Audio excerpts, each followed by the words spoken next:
और कबीरदास जी के चरित्र में कल हम लोगों ने श्रवण किया कि ना तो उनकी काटापीटी करवा पाए, ना उनको मदरसे में पढ़ा पाए, किसी भी प्रकार की कोई भी क्रिया माता पिता अनुचित उनके साथ करवा नहीं पाए।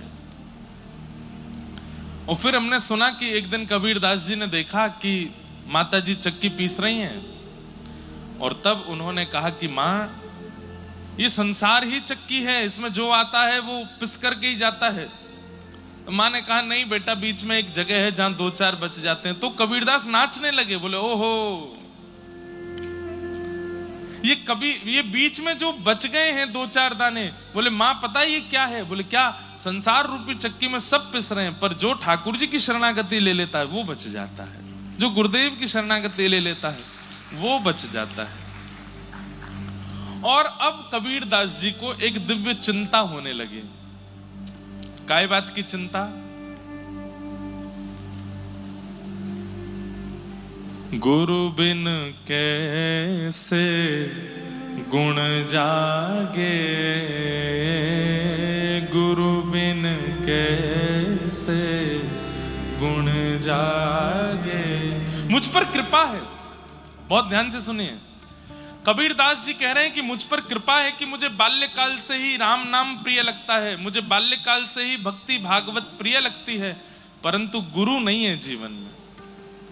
मेरे जीवन में एक गुरु तो होने चाहिए, जिन गुरु के आश्रय में रह करके, जिन गुरु की सन्निधि में जाकर के मैं ठाकुर जी की भक्ति को सहजता से प्राप्त कर सकूं। ऐसे गुरु मेरे जीवन में होने चाहिए। क्या करूं? तो गुरु की खोज में रोने लगे। अब मैं छोटा बालक हूं, मैं कहां ढूंढने जाऊंगा गुरु कहां है?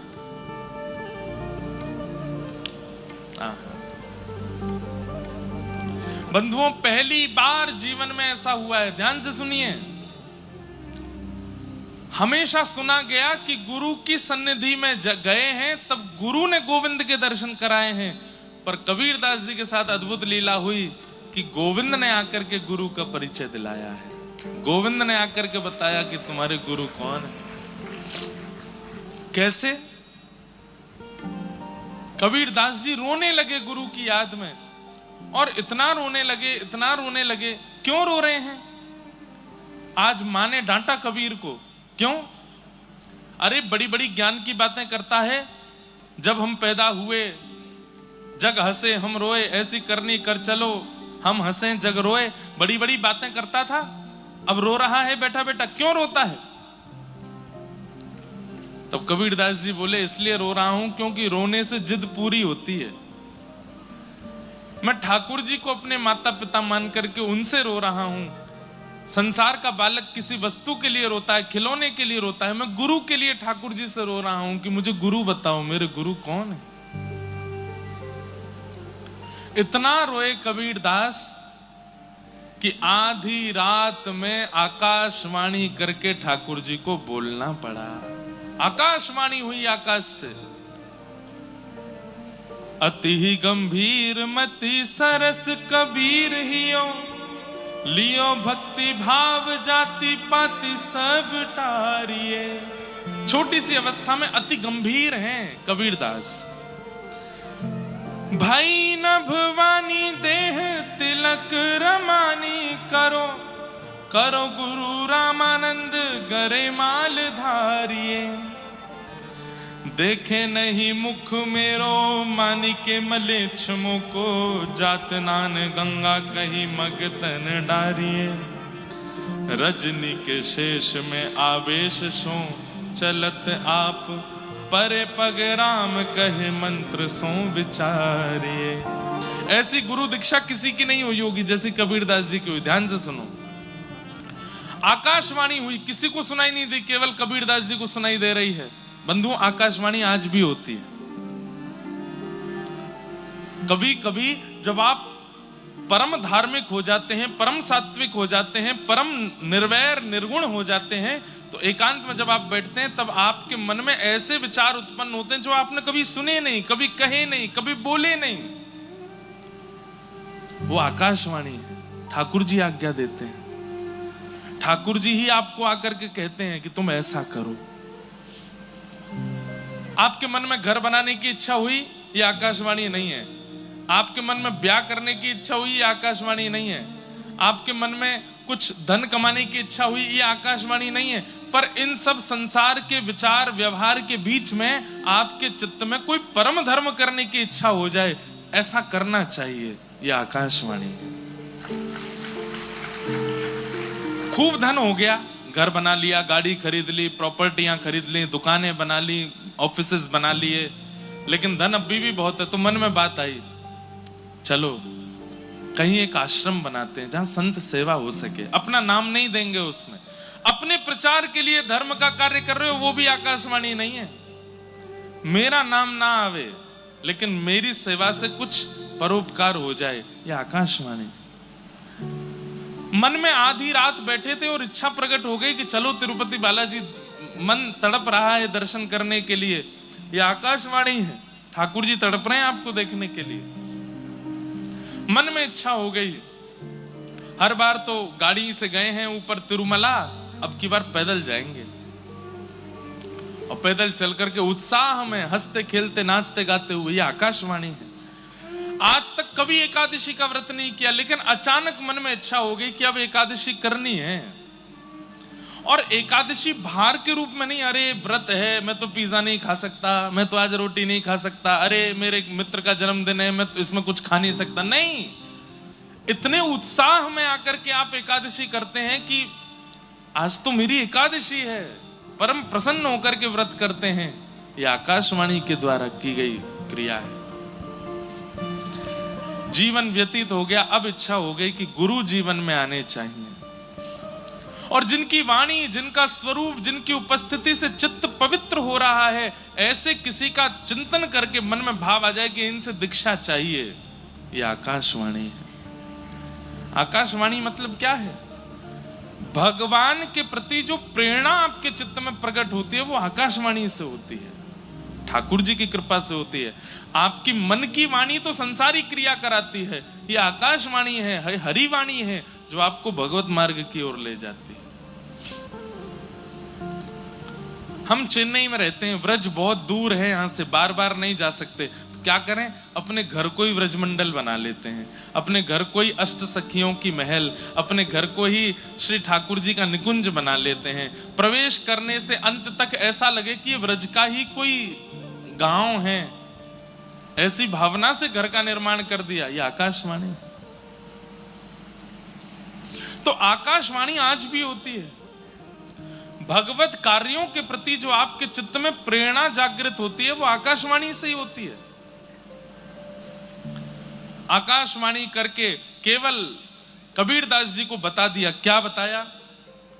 भई नभवानी देह तिलक रामानी, करो करो गुरु रामानंद गरे माल धारिये। आकाशवाणी हो गई। बोले ए कबीर रो नहीं, तुम्हारे गुरु मिल गए हैं। बोले कौन है मेरे गुरु? बोले काशी में विराजमान श्री रामानंदाचार्य जी महाराज, यही तुम्हारे गुरु हैं। रामानंदाचार्य जी का नाम सुनते ही कबीरदास जी घबरा गए। बोले अरे रामानंदाचार्य जी तो म्लेच्छों का मुख भी नहीं देखते, पूरे काशी में हल्ला यही है कि मैं म्लेच्छ हूं, मेरे माता पिता म्लेच्छ हैं,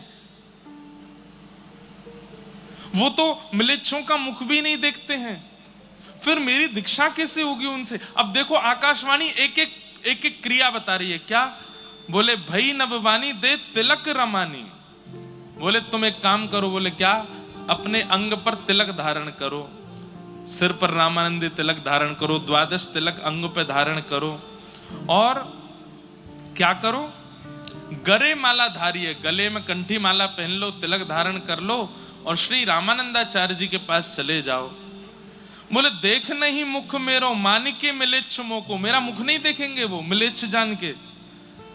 जात नान गंगा कही मन तन डारिये। अरे वो किसी मिलेच्छ का मुख देख भी लेते हैं तो तुरंत गंगा स्नान करने जाते हैं, वो मुझे दीक्षा कैसे देंगे? तब आकाशवाणी कहती है ध्यान से सुनो कबीर, क्या करना है? रजनी के शेष में आवेश सो चलत आप, कहीं भोर होकर के म्लेच्छों का मुख ना देखना पड़ जाए, इसलिए रामानंदाचार्य जी आधी रात में गंगा स्नान करने जाते हैं। ध्यान से सुनिएगा, आकाशवाणी बता रही है, बोले ऋषि रामानंदाचार्य जी आधी रात में गंगा स्नान करने जाते हैं, लगभग 2-3 बजे गंगा स्नान करने जाते हैं कि कहीं किसी म्लेच्छ का मुख ना देखना पड़ जाए। बंधुओं, भारत पर अंग्रेजों ने शासन किया, अंग्रेजों से पहले मुसलमानों ने शासन किया, मुसलमानों से भी पहले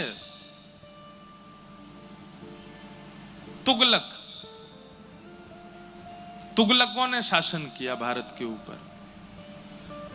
आज हम लोगों की जो स्थिति इतनी, चाहे इकोनॉमी के रूप में हो, चाहे हमारे व्यवहार के रूप में हो, चाहे आज अब तो भारत ग्रोइंग कंट्री बनता जा रहा है दिन ब दिन, पर हमारी इतनी बुरी स्थिति की किसने? शासन इतना किया है भारत के ऊपर, ऐसे ऐसे आक्रांताओं ने।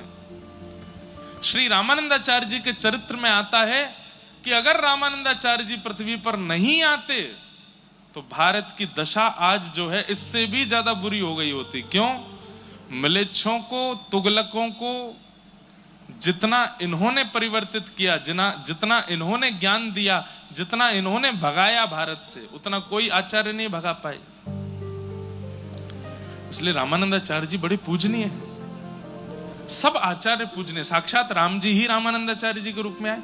तो बोले कि वो सुबह स्नान नहीं करते हैं गंगा जी में, रात में स्नान करने जाते हैं, कहीं म्लेच्छों का मुख ना देखना पड़ जाए। इसलिए तुम क्या करो? बोले क्या करूं? बोले जहां रामानंदाचार्य जी रहते हैं वहां से गंगा जी के नीचे उतरने वाली घाट की जो सीढ़ियां हैं वहीं पे सो जाओ और उल्टे सो जाना, लेट जाना। जैसे ही वो नीचे उतरेंगे उनका चरण तुम्हारे अंग पर पड़ेगा और उनके मुख से जो शब्द निकलेगा उसी को गुरु मंत्र मान लेना, हो जाएगी तुम्हारी दीक्षा।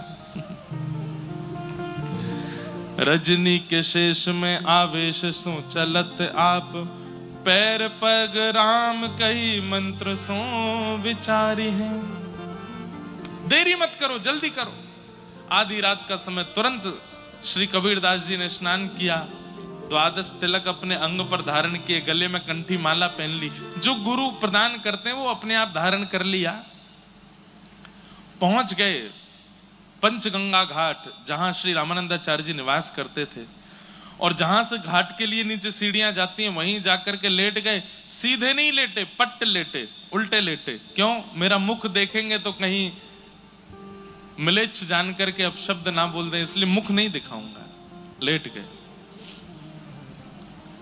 रामानंदाचार्य जी निकले और बड़ी तीव्रता से जाते थे कि कहीं मैं स्नान करके लौटाऊं, इस बीच में कोई म्लेच्छ ना आ जाए।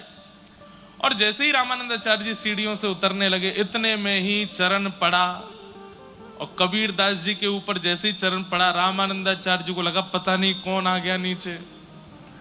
जोर से उछल करके चिल्लाने लगे, राम राम राम राम राम राम राम राम। तुरंत कबीरदास जी ने प्रणाम किया और सुन करके मधुर वाणी अपने गुरुदेव को चुपके से देख करके वहां से भागे, नाचने लगे, नृत्य करने लगे, नेत्रों से अविरल अश्रुधार बहाने लगे।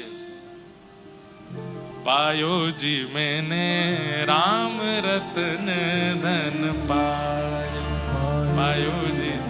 ये पद तो मीराबाई का है, पर कबीरदास जी की जो स्थिति है उसमें फिट हो रहा है, इसलिए मैं गा रहा हूं। पायो जी मैंने राम रतन धन पायो जी मैंने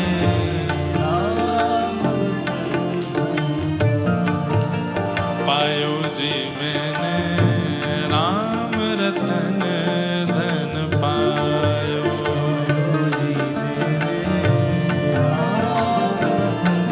अब तो राम राम राम राम राम राम कहते कहते पूरे काशी में भ्रमण कर रहे हैं, नेत्रों से अविरल अश्रुधार। मेरे गुरुदेव मुझे प्राप्त हो गए, राम नाम दे दिया है मुझे। अभी तक अच्छा एक घटना और याद आई। कबीरदास जी अपने घर पहुंचे तो घर पहुंच करके राम राम राम राम चिल्ला रहे थे। मां ने पूछा, ए कबीर तू इतने दिन से राम राम कहता है, लेकिन आज तेरे राम नाम स्वर में कुछ विलक्षणता क्यों लग रही है? तू रोज राम राम बोलता है, पर आज तेरा राम जब मुख से निकलता है तो तेरे आंखों से इतने आंसू क्यों आ रहे हैं? ये कंठ में इतने करुण भाव क्यों हैं? बोले मां, मैं जलेबी बना रहा था, पर जलेबी बनानी जिनको आती है वो समझ जाएंगे, उसको केवल तल रहा था, लेकिन पाकर के देखता था तो जलेबी तो है, तली हुई तो है, फूली हुई तो है, पर उसमें रस नहीं था, क्योंकि चाशनी में नहीं डाली थी। ये चाशनी कौन है? बोले कृष्ण नाम, राम नाम, ये सब जलेबियां हैं। हम बिना गुरु के जब इसका उच्चारण करते हैं तो समझो वो तली भुनी तो है, लेकिन जब गुरु हमारे कान में मंत्र बोल देते हैं तो मानो जैसे उस नाम में चाशनी घुल जाती है, उसमें स्वाद आ जाता है। आज गुरुदेव ने नाम सुना दिया है तो अब राम नाम चाशनी बन गई है माँ। अब जितनी बार उच्चारण करना हूं उतनी बार धनुर्धारी राघवेंद्र सरकार मेरे सामने प्रकट हो रहे हैं माँ, मैं क्या बताऊं। ऐसे आकाशवाणी के द्वारा आपकी गुरु दीक्षा श्री रामानंदाचार्य जी से संपन्न हुई। बंधुओं, श्री कबीरदास जी अब तो तिलक धारण कर लिए, गले में कंठी माला पहन लिए, अब तो प्रेम से राम नाम और ऊंचे स्वर में गाते थे, खूब भाव से भजन करते थे। एक बार एक राजा, ये मुगल शासन के तुगलक राजा आदि, तुर्की के राजा आदि, ये सब लोग भारत में आते थे क्योंकि यहाँ बड़े बड़े सिद्ध संत रहते थे, और वो सिद्ध संत अपने भजन के प्रताप से करते तो वो भजन का प्रताप ही थे, लेकिन वो इन लोगों को चमत्कार लगता था। मरे हुए को जीवित कर देना, बिना धन के, बिना किसी के बड़े बड़े महल खड़े कर देना, ऐसे ऐसे सब क्रिया। सिद्धों की भूमि थी भारत, आज भी है, आज भी बड़े बड़े सिद्ध रहते हैं भारत में। तो ये सब लोग चमत्कार देखने के लिए आते थे भारत में। कबीरदास जी धीरे धीरे थोड़े बड़े हो गए, इनके ब्याह आदि भी हो गए। इनके एक पुत्री थी और एक पुत्र था। वे दोनों भी इनके वास्तविक पुत्र पुत्री नहीं थे। उनके विषय में भी कथा आती है कि एक बार एक राजा यहां पर चमत्कार देखने के लिए आया, तो राजा ऐसे नहीं कहते चमत्कार दिखाओ, कोई परिस्थिति बिगड़ी दिखती तो वहां ले जाके सिद्धों से बोलते कि इसको सही करके दिखाओ, नहीं तो हम तुमको मार देंगे। तो एक बालक, उसकी गंगा जी स्नान करते समय मृत्यु हो गई, और जैसे ही उसकी मृत्यु हुई तो मृत्यु के बाद में खूब वैद्यों ने भी प्रयास किए, बड़े बड़े लोगों ने आकर के उसको जीवित करने का प्रयास किया, कोई जीवित नहीं कर पाया। कबीरदास जी बड़े सिद्ध थे, नाम था इनका, तो राजा ने इनसे भी कहा कि बताओ, इसको जीवित करके दिखाओ, नहीं तो हम तुम्हारे प्राण हरण कर लेंगे। तो कबीरदास जी महाराज गए और जाकर के उस शव, फूल गया था पानी में उस बालक का शव, कबीरदास जी सामने खड़े होकर के बोले, राम नाम के प्रभाव से तुम जीवित हो जाओ। नहीं हुआ जीवित। काशी में भजनानंदियों के प्रभाव से तुम जीवित हो जाओ। नहीं हुआ जीवित। दो चार बातें और कहीं, उनसे जीवित हो जाओ। नहीं हुआ जीवित। अंत में कबीरदास जी बोल गए, मुझ कबीर के भजन के प्रभाव से जीवित हो जाओ। जैसे ही कहा तुरंत वो बालक जीवित हो गया, उठ करके बैठ गया। और देख करके महाराज सब लोग आश्चर्यचकित हो गए। कबीरदास जी भी बोले, वाह ठाकुर, क्या तुम्हारी लीला। मैंने कहा तुम्हारे नाम से जीवित हो जाओ, तो नहीं हुआ, मेरे नाम से जीवित कर दिया उसको। मानो ठाकुर जी परीक्षा ले रहे हैं, देखें कबीरदास को अपने ऊपर अभिमान होता है कि नहीं। पर नहीं, कबीरदास जी को अभिमान नहीं है।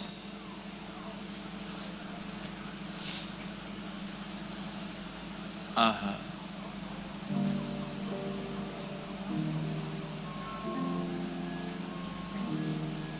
ऐसे ही उसको अपना पुत्र माना। एक राजा की पुत्री मारी गई, मर गई, उसको भी इन्होंने अपनी कहानी से जीवित कर दिया, तो फिर वही इनकी पुत्री हुई। ऐसे इनके दो, एक पुत्र एक पुत्री हुई। कबीर दास जी की साखी और दोहे पूरे विश्व को बड़े प्रसिद्ध हैं, परंतु एक बात कई लोगों के मन में आती है कि श्री कबीर दास जी महाराज वो केवल ज्ञान परक भक्त थे, भाव परक भक्त नहीं थे। मतलब जैसा मैंने कल बताया कि भक्तिमती मीराबाई, गोस्वामी तुलसीदास जी महाराज, सूरदास जी महाराज, कुंभन दास जी महाराज, ये सब ठाकुर जी के प्रेम स्वरूप के भक्त हैं। इन्होंने ठाकुर जी के यश को खूब गाया। कबीर दास जी ने ठाकुर जी का यश नहीं गाया, ठाकुर जी का नाम जपो यही यश गाया। और कबीर दास जी की भक्ति में एक विशेष बात और है, बाकी के सब भक्त दूसरों को समझाते हैं, कबीर दास जी किसी को नहीं समझाते, खुद को समझाते हैं, अपने मन को ही समझाते रहते हैं। रे मन राम भजो, अपने ही मन को समझाया कबीर दास जी ने, दूसरों को नहीं समझाया। कबीर दास जी के इस भाव से पता चलता है कि कबीर दास कह रहे हैं कि भाई दूसरों को ज्ञान बाद में दीजिएगा, पहले खुद को समझाइए, पहले खुद को सुधारिए। तुम सुधर जाओगे, पूरा विश्व सुधरने लगेगा, खुद को संभालो। तो कबीर दास जी के विषय में एक बात सबके मन में आती है कि वे ज्ञान परक भक्त थे, भाव परक नहीं। वो भक्ति नहीं करते थे, ठाकुर जी की प्रेम लक्षणा भक्ति में उनकी ज्यादा रुचि नहीं थी। ऐसी भावना लोगों के चित्त में उनके दोहे, शाकी, पद आदियों को पढ़ करके समझ आती है। पर ऐसा ही एक अपराध हो गया हमारे व्रज के रसिक महात्मा से। हमारे व्रजमंडल में सप्त निधियों में जो पांचवी निधि है, पांचवी निधि कौन से हैं? गोविंद देव, मदन मोहन, गोपीनाथ, राधा रमण और फिर जुगल किशोर। जुगल किशोर जी को किसने प्रकट किया? जुगल किशोर को लाड़ लड़ायो, नवल कुंज ही माही, कुंज निकुंजन कीरज धारे, हरि व्यास युगल यश गाय, वृंदावन प्यारो वृंदावन। जुगल किशोर जी को किसने प्रकट किया? हरिराम व्यास। उनका एक बड़ा प्रसिद्ध पद सब पूरी दुनिया गाती है, किशोरी तेरे चरणन की रज पाऊं, जारज को ब्रह्मादिक तरसत, सूरज शीश चढ़ाऊं, किशोरी तोरे चरणन की रज पाऊं। हरिराम व्यास जी का ये पद है। इनका एक पद हम भी अपनी कथा में गाते हैं, वृंदावन सांचो धन भैया, आतुर वन में व्यास पुकारे, है को रसिक सुनैया, वृंदावन सांचो धन भैया। वृंदावन के अनन्य रसिकों में इनका नाम आता है। हितवंश महाप्रभु जी ने इनको आशीष देकर के, दीक्षा देकर के आज्ञा दी है कि नित्य प्रिया प्रियतम तुम्हारी गोद में किलोल करेंगे। ऐसे श्री हरिराम व्यास जी। और बाकी सबके लिए तो अकेले ठाकुर जी प्रकट हुए, हरिदास जी के लिए बिहारी जी प्रकट हुए, भले ही वो युगल ही एक होकर के आए हैं। राधा वल्लभ जी हितवंश महाप्रभु के लिए प्रकट हुए, राधा रमण जी गोपाल भट्ट गोस्वामी के लिए प्रकट हुए, गोविंद देव जी रूप गोस्वामी, मदन मोहन जी सनातन गोस्वामी, मधु पंडित के लिए गोपीनाथ हुए, लेकिन हरिराम व्यास जी के लिए तो जुगल प्रकट हुए, राधा सहित ठाकुर जी प्रकट हुए, इसलिए जुगल किशोर नाम। इतने बड़े रसिक। उनके प्रसंग में आता है,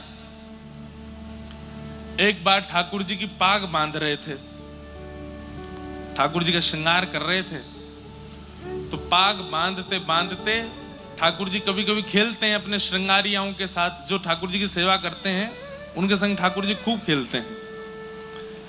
कभी अपने मुकुट उतार के फेंक देंगे, कान के कुंडल उतार के फेंक देंगे, बिल्कुल नाप के पैमाने का वस्त्र सिलवाया होगा लेकिन छोटा पड़ जाएगा, कभी बड़ा पड़ जाएगा। कई लोग शालिग्राम जी की सेवा करते हैं तो जब स्नान कराते हैं तो उछल के नीचे लुढ़क जाएंगे। लड्डू गोपाल जी स्नान करते करते 3-4 बार लुढ़क जाएंगे, खूब खेलते हैं ठाकुर जी। तो हरिराम व्यास जी के संग ठाकुर जी खेल रहे थे। कैसे? वो पाग बांधे और जैसे पाग बांध करके पाग के ऊपर सिरपेच लगाने के लिए नीचे सिरपेच उठावे, इतने में क्या देखें कि पाग ढीली हो गई, पूरी मुंह पे आ गई, नीचे गिर गई। 1 बार 2 बार 3 बार 4 बार 6-7 बार जब पाग बांध दी और बार बार खुलने लगी तो हरिराम व्यास जी बोले ये पाग पहननी नहीं है, शायद इनको दूसरी लाता हूं। दूसरी पहनाई तो वो भी उतार दी। तीसरी पाग लाए और जब तीसरी पाग बांधी तो किसी ने बाहर से आवाज लगाई, बोले जल्दी दर्शन खोलो, इतने सारे दर्शनार्थी खड़े। तो हरिराम व्यास जी बोले जय जय, बहुत देर रह गई है, सुबह तक मैं पाग बांधवे में लगाऊं ना, जल्दी तैयार रह जाओ, बाहर सबन को दर्शन करने। पाग बांधी, ठाकुर जी ने अब की बार भी पाग उतार दी। तो इतना गुस्सा आया हरिराम व्यास जी को, वो उधरी हुई पाग ही छोड़ दी मुंह पे, बोले ऐसे खड़े रहो, अब ऐसे दर्शन दे दूंगा सबको। अरे सुबह से इतने लाड प्यार में आ गए हो, इतने ज्यादा जो है बिगड़ते जा रहे हो, इतने भाव से हम सेवा करते हैं और आपको बिल्कुल चैन नहीं पड़ता है, एक पाग नहीं बंधवा रहे हो, खड़े रहो ऐसे ही, नहीं बांधनी अब पाग, और ऐसे ही दर्शन करा दूंगा सबको। अपने पुत्र को बोल गए, भोग आदि पधरा करके दर्शन खोल देना, मैं जा रहा हूं। बोले पिताजी गुस्सा क्यों? बोले ये ऐसे ही काम है कि छलिया के पूरे दिन यहाँ की सेवा करते रहे, एक पाग ना बंधवा रहो, गुस्सा करें। बाहर जाकर के हरिराम व्यास जी चुपचाप बैठ गए। थोड़ी देर बाद भोग प्रसाद होने के बाद जैसे ही पर्दा खुले, आहा, लोग बाग जय जयकार करने लगे, मनोहर झांकी, मधुर झांकी, आहा, आज ठाकुर जी कितने सुंदर लग रहे हैं, आज ठाकुर जी कितने प्यारे लग रहे हैं। तो हरिराम व्यास जी बोले ये लोग मुझ पे व्यंग कस रहे हैं, ये लोग जरूर मेरे ऊपर व्यंग कस रहे हैं, टेढ़ी मेढ़ी पाग है, पाग पूरी खुल गई है, तो मुझ पे व्यंग मार रहे हैं कि देखो आज कितने बढ़िया ठाकुर जी सजे। कोई दर्शनार्थी बाहर आया रोता रोता, बोले व्यास जी आज की झांकी तो नेत्रों से जा ही नहीं रही है। बोले सच बता? बोले और नहीं। बोले उधरी वही पाग में तुमको बड़ी बढ़िया लग रहे हैं ठाकुर जी। बोले उधरी वही पाग, आज ना तो मुख दिख रहा है, ना चरण दिख रहे हैं, ना हाथ दिख रहे हैं, आज तो दृष्टि पाग पे ही अटकी भैया, इतनी सुंदर पाग ठाकुर जी पहन के खड़े। भीतर जाकर के जैसे हरिराम व्यास जी ने देखा तो क्या पाया, आज इतनी सुंदर पाग और उस सुंदर पाग के ऊपर 10-15 मोर पंख ऐसे लटका करके ठाकुर जी ने इतनी सुंदर पाग। पुत्र को बुलाया, हरिराम व्यास जी बोले तूने बांधी पाग? बोले नहीं पिताजी, आप जैसी छोड़ गए थे वैसी थी, पता नहीं कैसे बांध ली। तुरंत हरिराम व्यास जी के नेत्र बंद हो गए और नेत्र बंद होते ही मन में झांकी प्रकट हुई, क्या कि जैसे ही ये, अरे सुनो तो बात, चेन्नई वारेन की जय हो, बात तो सुनो पूरी। मन में झांकी प्रकट हुई कि पाग बंधी कैसे, तो नेत्र बंद करके जब देखा तो क्या पाया कि मैं तो उधरी भाई पाग छोड़ के बाहर चलोगे और गुस्सा में। तब प्रिया जी, तब किशोरी जी आई और किशोरी जी ने आकर के देखी, हैं ऐसे बुरे बावड़े से बन के खड़े हो ठाकुर जी, ये पाग क्यों नहीं बांधी? बोले आज मोए आपके हाथन से बदवावे को मनो, या हमारे हरिराम व्यास को परेशान कर रहे हो, अब आप आए गई हो, अब आप ही बांधो। तो आज की पाग किशोरी जी ने बांधी है ठाकुर जी को, इसलिए इतनी सुंदर लग रही है। देख करके हरिराम व्यास जी झूमने लगे, नृत्य करने लगे। आहा, ऐसी हमारी किशोरी जी, ऐसी हमारी प्रिया जी। तो बंधुओं कभी कभी ठाकुर जी बहुत परेशान करें श्रृंगार करावे में, तो श्रृंगार उनके अंग पे पधरा दो और किशोरी जी को ध्यान करो, हे लाडली जी ये आपसे ही श्रृंगार करावेंगे, आप ही आके श्रृंगार करो। और ऐसी भावना करके 10 मिनट बाद हाथ में इत्र लगा के, हे किशोरी जी आप ही हस्त कमल में आके विराजमान है जाओ। आप जैसे ही श्रृंगार करोगे ठाकुर जी देखना एक वस्तु भी नीचे नहीं गिरेंगे, तुरंत उस श्रृंगार को स्वीकार कर लेंगे, तुरंत स्वीकार। क्यों? अब आपने श्रृंगार नहीं किया, अब आपने किशोरी जी के भाव से श्रृंगार किया। तो कभी कभी ठाकुर जी श्रृंगार अगर धारण ना करें, किशोरी जी का स्मरण करके श्रृंगार धारण कराओ। कभी कभी किशोरी जी के भाव से भी श्रृंगार धारण नहीं करेंगे तो यशोदा जी के भाव से श्रृंगार करो। हे यशोदा मैया, आप ही हस्त कमल में आ जाओ, आप ही श्रृंगार करो। फिर श्रृंगार करोगे ठाकुर जी, रोज नहीं।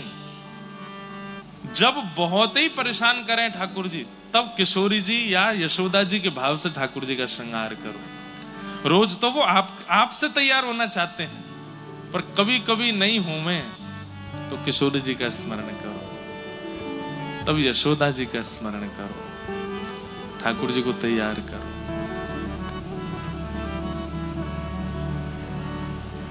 तो हरिराम व्यास जी इतने बड़े रसिक संत, एक बार एक सभा में भक्तों की चर्चा हो रही थी तो किसी ने कबीरदास जी का नाम लिया। कबीरदास जी के भगवत धाम गमन के बहुत वर्षों बाद हुए हरिराम व्यास जी। तो जब सभा में कबीरदास जी का नाम हुआ तो हरिराम व्यास जी उठ करके बोले, भैया देखो एक हमारी बात सुनो। कबीरदास जी वैकुंठ गए होंगे, कबीरदास जी साकेत गए होंगे, कबीरदास जी गोलोक धाम गए होंगे, पर निकुंज में उनका प्रवेश नहीं हुआ होगा। निकुंज कौन है? जहां प्रिया प्रीतम नित्य विलास करते हैं, विहार करते हैं। कुंज, निकुंज और निवृत्त निकुंज, ये तीन हैं। कुंज क्या है? जहां सबका प्रवेश है। अभी जो वृंदावन है ये कुंज है, यहां सब जा सकते हैं। पर निकुंज क्या है? वहां सब नहीं जा सकते। अच्छा एक बात और, कुंज और निकुंज में दृष्टि का परिवर्तन है। जैसे अभी आप वृंदावन जाते हो तो आपको कुंज का दर्शन होता है। कुंज में आपको गलियां भी दिखती हैं, कुंज में आपको ठाकुर जी भी दिखते हैं, कुंज में आपको वृक्ष भी दिखते हैं, यमुना जी भी दिखती हैं, ब्रजवासी भी दिखते हैं, भीड़ भी दिखती है, कचौड़ी भी दिखती है, लस्सी भी दिखती है, पेड़ा भी दिखते हैं। पर जब आपकी दृष्टि निकुंज वाली हो जाएगी ना आपको भीड़ दिखेगी, ना आपको गलियां दिखेंगी, ना आपको गंदगी दिखेगी। आपको केवल रसिक ही रसिक दिखाई देंगे, प्रिया प्रियतम दिखाई देंगे और उनका नित्य महल दिखाई देगा। ये समझ जाओ। अब आप निकुंज में, अब आपसे कोई बुराई भी करेगा ना, भाई बहुत भीड़ है वृंदावन में, तो हम तो पिच गए भीड़ में, आप कहोगे कहां भीड़ है? अरे 10-15 रसिकों की टोली डोल रही है, सबके मुख पर राधा कृष्ण है, आपको कुछ भी दोष नहीं दिखेगा। फिर तो समझो अब आपकी दृष्टि निकुंज देख रही है। और जिस दिन निवृत्त निकुंज दिखने लगेगा उस दिन कुछ भी नहीं दिखेगा। जित देखूं उतित राधे श्याम, राधे श्याम। हर वृक्ष में कृष्ण दिखने लग जाएंगे, हर कण कण में किशोरी जी दिखने लग जाएंगी। वृंदावन का पल्लव पल्लव, वृंदावन की वृक्ष वल्लरियां, सब में आपको केवल प्रिया प्रियतम दिखाई देंगे। हमारे व्रज के रसिया गाते हैं, हमारे व्रज के रास में गाते हैं कि निकुंज में जब आ जाओगे तो कैसी दृष्टि हो जाएगी। ये देखो श्याम, ये देखो श्याम, यही तो है मेरे जीवन प्राण। नैनाभिराम बंक मुस्कान, नैनाभिराम बंक मुस्कान, बोह मरोड़ लजावत काम, बोह मरोड़ लजावत काम। ये देखो श्याम, ये देखो श्याम, यही तो है मेरे जीवन प्राण। ये देखो श्याम, ये देखो श्याम, यही तो है मेरे जीवन प्राण। सब जगह ठाकुर जी दिखेंगे, कोई अच्छा कोई बुरा नहीं दिखेगा, सब जगह केवल श्याम सुंदर। ये निकुंज दृष्टि है, निवृत्त निकुंज दृष्टि। समझ गए? कुंज निकुंज निवृत्त निकुंज। अभी आप क्या देखते हो? जाओ कल वृंदावन होके आओ, परसों आकर के हमें बताना क्या दिखा। महाराज जी बहुत भीड़ थी, रिक्शा घूम रहे थे, टमटम वाले घूम रहे थे, कहीं कहीं लस्सी भी बढ़िया मिल रही थी, कहीं पेड़े भी थे, कहीं पर चीले बन रहे थे, कहीं पर क्या बोलते हैं उसको, क्या बोलते हैं, कचौड़ी बन रही थी, कहीं समोसे बन रहे थे। बिहारी जी भी बढ़िया लग रहे थे पर भीड़ बहुत थी। राधा वल्लभ जी भी सुंदर लग रहे थे पर भीड़ बहुत थी। राधा रमन जी में तो पांव रुकने की जगह नहीं थी। इसका मतलब आप कुंज देख करके आए हो, पर निकुंज देख करके आते तो आपको केवल और केवल रसिकों के दर्शन और श्री प्रिया प्रियतम। अरे महाराज, जन्माष्टमी का दिन था और एक भाई हाथ में एक थैला लिए घूम रहा था वृंदावन में, उसमें 1.5-2 लाख रुपए पड़े थे। तभी एक बंदर आया, बंदर ने आकर के वो थैला छीन लिया उससे, और थैला छीन करके ले गया आकाश ऊपर किसी छत पे। और वहां बंदरों का तो काम है, उनको क्या पता नोट क्या है। बंदर ने वो थैला वेला फाड़ के सारे नोट